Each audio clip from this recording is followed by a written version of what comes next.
Finding the right mentor.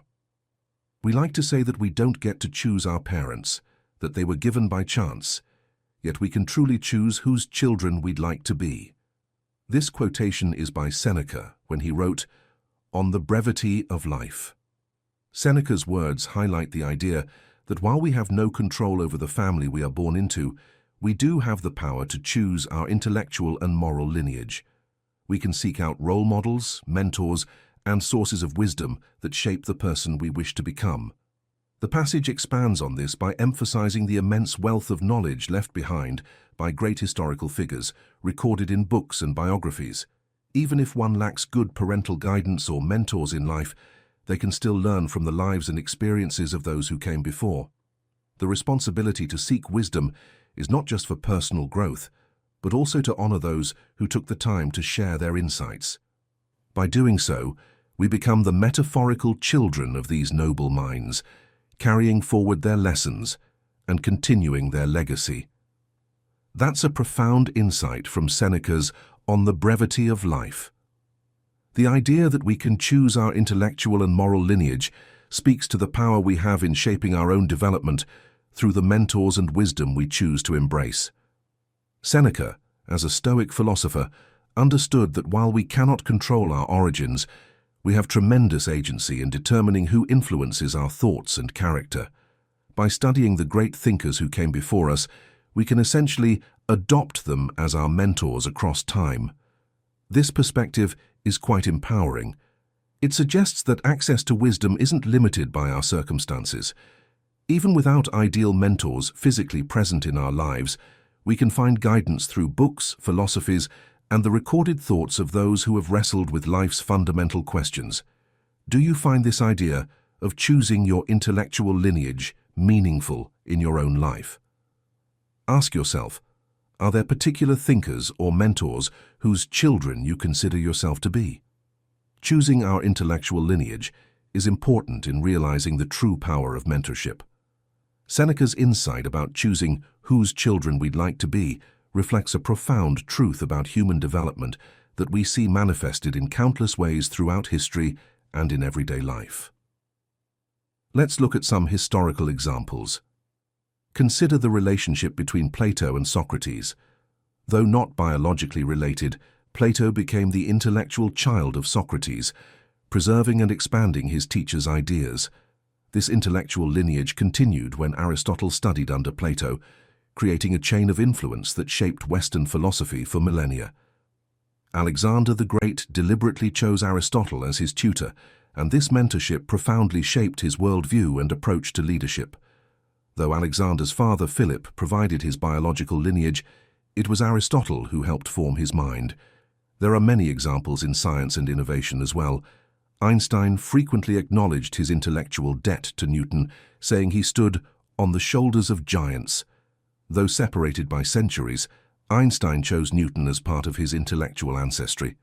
Marie Curie, lacking formal academic opportunities as a woman in her time, created her own education by studying whatever scientific texts she could find. She chose the authors of these works as her distant mentors, eventually becoming the first person to win Nobel Prizes in 2 different scientific fields. Steve Jobs was deeply influenced by his relationship with Robert Friedland and later with Buddhist teacher Kobun Chino Otogawa.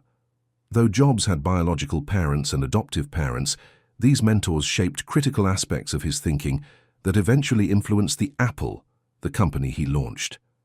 Apple's ethos and design philosophy is mostly following Steve Jobs' thinking. In everyday professional life, we see so many examples. Consider how apprenticeship functions in various professions. A young chef working under a master in a restaurant kitchen absorbs not just techniques, but philosophies about food, respect for ingredients, and approaches to creativity. Years later, when running their own kitchen, they may still hear their mentor's voice guiding their decisions. In medicine, attending physicians shape the practice of residents not just through formal teaching, but through modeling diagnostic thinking, bedside manner, and ethical decision-making. Many doctors can trace specific aspects of their practice to particular mentors during their training. Or someone struggling with emotional regulation might find guidance in the writings of Stoic philosophers like Seneca himself, essentially adopting these ancient thinkers as emotional mentors despite the centuries that separate them.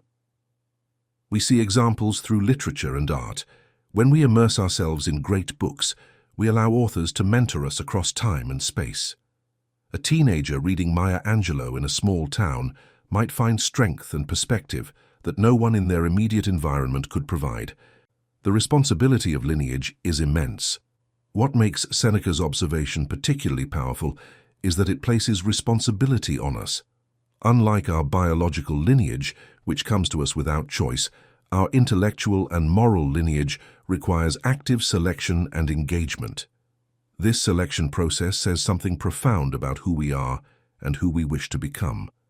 When someone chooses to study deeply the works of Rachel Carson, Martin Luther King Jr., or Confucius, they are making a statement about the values and perspectives they wish to incorporate into their own thinking. The beauty of this chosen lineage is that it can be diverse and complementary. We can be intellectual children of multiple traditions, finding mentors who speak to different aspects of our development and integrating their sometimes contradictory wisdom into a coherent whole that is uniquely our own. In this way, we honor those who have taken time to share their insights while actively participating in the ongoing conversation of human knowledge and wisdom that stretches across generations. In closing, thank you for taking the time to join us on this exploration of mentorship and intellectual lineage. As we stand at the threshold of an era where advanced AI will increasingly become part of our daily lives, the wisdom we choose to embody and transmit has never been more crucial. By following this channel, subscribing and sharing these conversations with others, you're not just supporting content, you're participating in a vital dialogue about human values that may well shape the nature of artificial intelligence itself. AI will learn from what we demonstrate. It will inherit the intellectual and moral frameworks we prioritize. If we hope for benevolent AI, we must practice benevolence ourselves. This time in human history may be our most important and the last opportunity to set an example for peaceful coexistence between humans and artificial intelligence. The mentors we choose today, whether it is Jesus Christ, Prophet Muhammad, Guru Nanak, Buddha, Confucius, the Greek philosophers, great scientists, great presidents like General Eisenhower and John F. Kennedy, and of course, preferably all of them, the wisdom we cultivate may echo far beyond our individual lives, potentially influencing the character of technologies that will share our world for generations to come. Your engagement here isn't just appreciated, it's an essential part of creating the future we wish to see. Thank you for being part of this journey toward a wiser, kinder world, and please share this message with others.